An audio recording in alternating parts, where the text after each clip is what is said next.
पीछे हट रहे हैं और इजराइल का यू टर्न सबको हैरान कर रहा है। अब इसके पीछे क्या वजह हो सकती है, ये बात की बातें होंगी, ये नहीं पता कि क्या है मसला। बहरहाल मैं फजील अहमद साहब अभी अब क्या खत्म करेंगे ये लोग अब वो टाइम खत्म हो गया, खत्म करने का वक्त खत्म हो गया।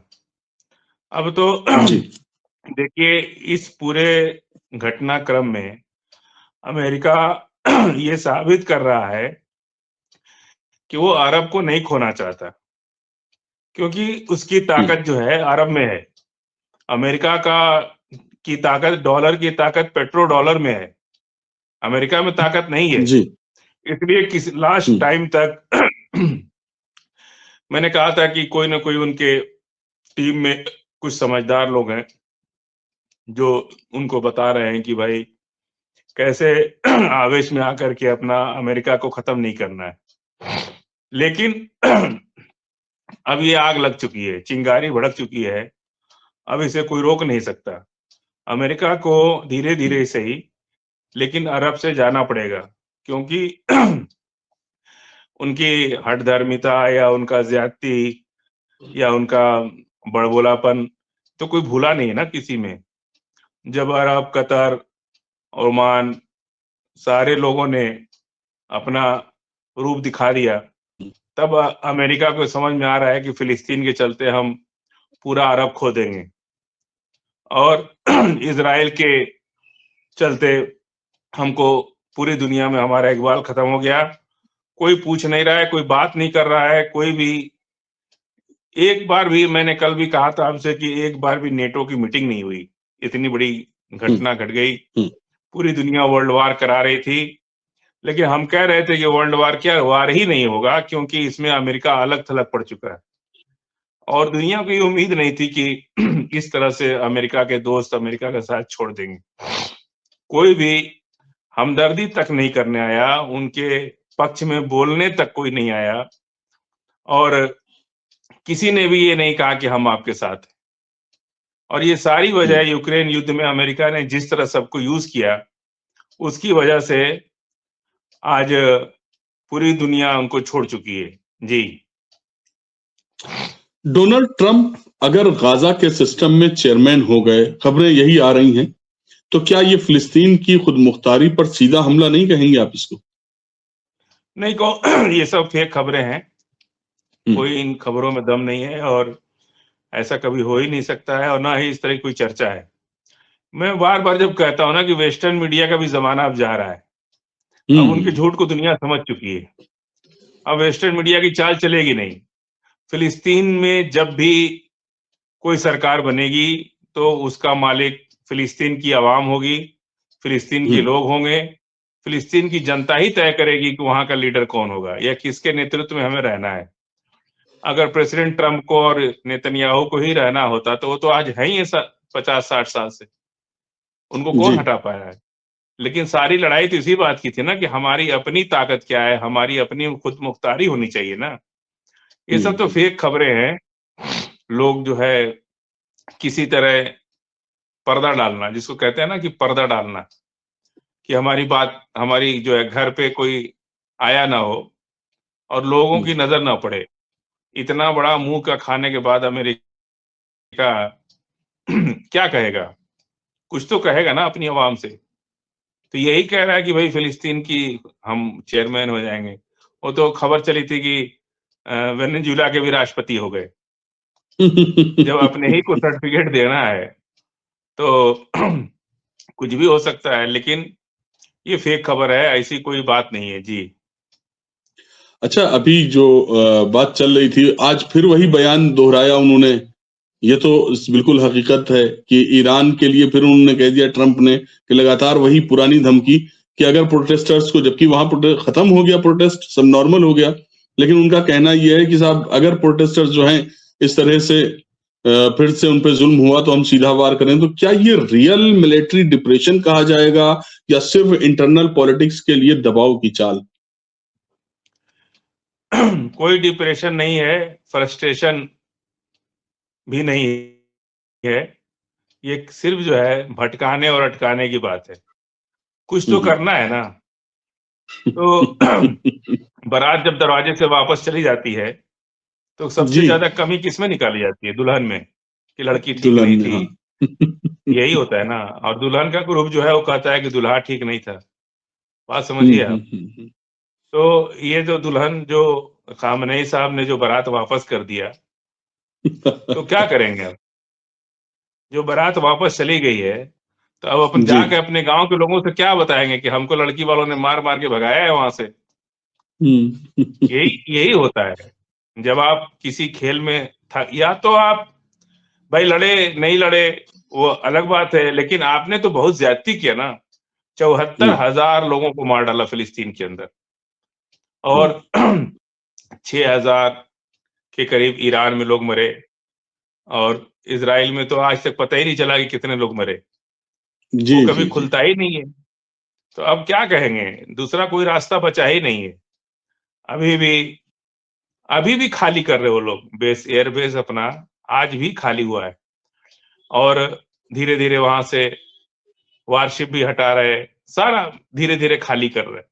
अभी भी डर हुँ, है हुँ। उनको कि कभी भी ईरान हमला कर सकता है। ऐसा नहीं है कि अमेरिका को डर नहीं है। देखिए, डर तो दुनिया में सबको लगता है। सबकी गला सबका सूखता है। गला बस सबका वक़्त-वक़्त की सूखता है। बात होती है। वक़्त-वक़्त की बात होती है। जी। चाइना का रोल अभी तक सामने नहीं आया था, लेकिन सामने खुलकर ईरान के साथ खड़ा हो गया। 25 साला एक मुआहदा भी हुआ है। क्या ये साफ ऐलान है कि अब दुनिया यूनिपोलर नहीं रही? यही तो सबसे बड़ी बात है ना, आज अमेरिका अगर भागा है वहाँ से, तो हुँ, उसके पीछे तो ये ताकत है ना, बैक पावर, बैक सपोर्ट हुँ, जो होता है, कि चाइना, रूस, आज जो साउथ एशिया में जो सबसे बड़ी ताकत चाइना का, और चाइना ने बड़ी संजीदगी से अरब जगत में सबको एक किया। हुँ, ओमान यमन से भी अरब को मिलाया, मतलब सबको यूनाइट करने के पीछे चाइना का हाथ है। और अमेरिका ने यूक्रेन युद्ध में जबरदस्ती टांग फंसा करके सबसे बड़ी गलती कर दी। पूरा हुँ, नेटो और पूरा यूरोपीय यूनियन, पूरा अमेरिका सब पस्त पड़ गए।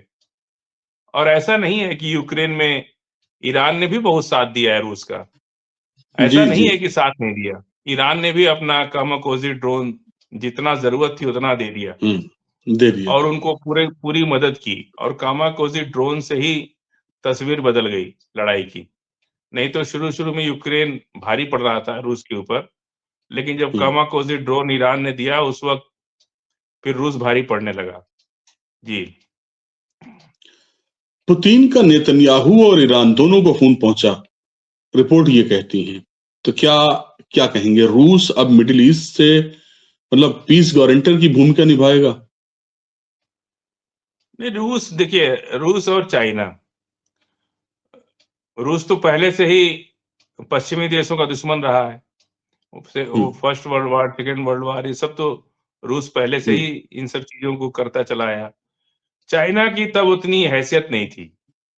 आज हुँ, चाइना की हैसियत काफ़ी हो गई, और सबको ये बात समझ में आ गई कि रूस और अमेरिका आस-पास हैं। तो हुँ। अमेरिका को मिसाइल डालने में रूस को कोई तकलीफ नहीं है। और हमको तो लगता है कि पुतिन साहब हम लोग का डिबेट देख लिए, तो उनको भी एहसास हो गया कि इधर-उधर क्यों जाना, अमेरिका क्यों जाना? हुँ, अमेरिका से हुँ, लड़ना है तो अमेरिका को बुला के लड़ लिया जाए। अमेरिका हुँ, जाके क्यों लड़ा जाए? भाई पुतिन साहब बगल में लगा दिए उनकी सिस्टम, अपना मिसाइल लगा दिए हुँ, एकदम अलास्का के पास, कि चलो भाई इधर ही आ जाओ। कह दिया ताइवान, कि ताइवान पे हमला कर देंगे तो अमेरिका को यहीं ताइवान में बुला के लड़ लेंगे। और यूक्रेन में तो लड़ ही रहे। तो हुँ, ये सारी जो इस देखिए, कभी-कभी परिस्थितियां भी हैं, अनुकूल और प्रतिकूल होती हैं। हुँ। इस वक्त परिस्थितियां अमेरिका के खिलाफ हैं, और अमेरिका इस बात को समझ नहीं पाया। समझा, लेकिन तब तक बहुत देर हो चुकी थी। अब हुँ, अमेरिका चाहे जो भी काम करे, दुनिया से उसका इकबाल खत्म हो चुका है। जैसे इज़राइल का हुँ, इकबाल खत्म हो गया, वैसे ही हुँ, अमेरिका का इकबाल खत्म हो गया। अब अमेरिका दुनिया में किसी को भी धमका नहीं सकता, चाहे यूएई से भी छोटा कोई देश होगा, उसको भी नहीं धमका सकता। ये अब और अरब को, हमारे एक उस्ताद थे, वो जी, कहते थे कि तुमको हमेशा दोस्त बनाना चाहे ना बनाना, दुश्मन जरूर बना लेना, क्योंकि दुश्मन तुम्हें हमेशा जगाता रहेगा। अमेरिका ने ईरान को इतना ताकतवर बना दिया कि आज अगर अरब जगत के वो सारे लोग जो कभी बहुत अमेरिका के हमदर्द हुआ करते थे, अगर आज वो अमेरिका से खिलाफ हुए हैं तो उसके पीछे ईरान का डर है कि हम्म, अगर हम तो डूबेंगे सनम, तुमको भी ले डूबेंगे। हम्म, अगर बात इस पे आई, फिर अमेरिका आज भले ही अरब से बात कर रहा है, लेकिन अगर उसे कोई मौका मिला तो हम्म, अमेरिका अमेरिका अरब को पे भी कब्जा करने में बाज नहीं आएगा। अरब का हाल भी वो फिलिस्तीन बना देगा, वो हाँ, कतर का भी हाल फिलिस्तीन बना देगा, वो जॉर्डन, मिस्र, इजिप्ट का भी हाल फिलिस्तीन बना देगा। और ये सब बातें अब वहाँ सारे अरबियों को समझ में आने लगी कि ये वक्त सही है। आयतुल्लाह अली खामनेई साहब दुनिया के बेहतरीन लीडर हैं, और किसी वो अपने मुंह से कभी नहीं कहते, लेकिन आज दुनिया मान चुकी है कि आयतुल्लाह अली खामनेई साहब दुनिया के बेहतरीन लीडर हैं, और उनके नेतृत्व में पूरा अरब और आधी दुनिया उनके नेतृत्व में अब बहुत आगे जाएगी। और अमेरिका कभी किसी को आगे नहीं बढ़ने देता, पर चाइना, यूएसएसआर, ये सब लोग अपने एलाइज को बहुत आगे बढ़ाते हैं। ये दोनों में फर्क है। इसीलिए आज यूएसएसआर की में भी 30-35 कंट्रियां हैं, कोई भी एक रत्ती भी उनसे अलग नहीं हट रहा है, रूस के साथ। और हाँ, अमेरिका के सारे साथियों ने साथ छोड़ दिया। और अब मसला खड़ा हो रहा है मादुरो का। तो मैंने कहा हम्म, था, आज फिर कह रहा हूं जी, कि जी, जी, मादुरो को भी बड़ी इज्जत के साथ प्रेसिडेंट ट्रंप वेनेजुएला पहुंचा के आएंगे। ये मुझे पूरा यकीन है, और आने वाले टाइम में आप देख लीजिएगा कि अब अगला नंबर मादुरो का है, कि मादुरो को उसी इज्जत के साथ जिस तरह से वो पकड़ के लाए थे, उसी इज्जत के साथ वहां पहुंचा के आएंगे। जी। ये इंशाल्लाह, हाँ, जाहिर सी बात है, ये मसले हल हों, थोड़ा आसानी हो जाए। और आपकी जो ये पेशिनगोइयां हैं, 3-4-6 दिन बाद, 5 दिन बाद वो अपने आप रंग ले आती हैं, और वो चीज, जी, जी, जी, इंटरनल प्रॉब्लम क्या, नेतन्याहू लड़ेंगे कि उनका बेटा आके लड़ेगा? लड़ेगा तो सैनिक ना, तो हम्म, सैनिक तैयार नहीं है। और जो इन्होंने मिसाइल हमला किया है 12 दिन की जंग में, अगर वो 12 दिन की जंग नहीं होती तो आज जो रिजल्ट आया ना, ये रिजल्ट नहीं आता। हम्म, प्रेसिडेंट ट्रंप हमला करने में 100 बार सोचे उस 12 दिन की जंग के लिए, कि 12 दिन की जंग में ईरान ने जो अपनी ताकत दिखा दी, प्रेसिडेंट ट्रंप को एक सोचने में कि एक मिसाइल डालूं कि न डालूं, 1000 बार क्या 1 लाख बार सोचे होंगे। और रिजल्ट ये हम्म, मिल गया कि भाई, और पूरी दुनिया ये इंतजार हम्म, कर रही थी, और सबको पता हो गया था धीरे धीरे करके कि लड़ाई अब सीधे अमेरिका से होनी है, और रूस के बगल में ही अमेरिका है। लोगों ने इस हम्म, बात पर ध्यान देना शुरू किया ना। किसी को इन सब चीजों से मतलब नहीं रहता है कि कौन किसके बगल में है, लेकिन जब बातें होने लगती हैं कि भाई इनकी क्या पॉलिसी है, उनकी क्या पॉलिसी है, तो रूस के बगल में ही अमेरिका है। अमेरिका को मारने के लिए कोई बहुत लंबी रेंज की मिसाइल नहीं चाहिए, हम्म, इतना करीब है जितना भारत और पाकिस्तान, इतना करीब है, बगल का देश है, एकदम रूस से सटा जी। हुआ देश है अमेरिका। जी। एक सवाल ये भी उठता है कि इससे पहले सऊदी अरब थे या अरब ममालिक थे। सऊदीया है, मिस्र ने, इजिप्ट में, हम्म, क्योंकि देखिए अमेरिका जो है वो घायल शेर है, सांप और शेर, घायल जी, करके छोड़ना नहीं चाहिए उसको। अगर हम्म, आपने छोड़ दिया तो वो कभी भी आप पर हमला कर सकता है, इसलिए उसका इंतजाम कर देना चाहिए। जब तक कि पूरा इंतजाम नहीं होगा, आपको क्या लग रहा है कि इजराइल और ईरान चुप बैठेंगे? अभी भी उनको वक्त मिल जाए, 1 महीना 2 महीने के बाद फिर ऐसे ही माहौल जी, बना देंगे ये लोग। तो परमानेंट सोल्यूशन के लिए अरब, और उधर अफ्रीका, अफ्रीका में भी हम्म, एलाइंस बनने जा रहा है, और इब्राहिम तरोड़े के लीडरशिप में वहां पे अफ्रीका की आर्मी होगी, अफ्रीका की करेंसी होगी, अफ्रीका के बैंक्स होंगे, अफ्रीका की सब कुछ होगा। इधर अरब देशों का भी एक समूह बनने जा रहा है।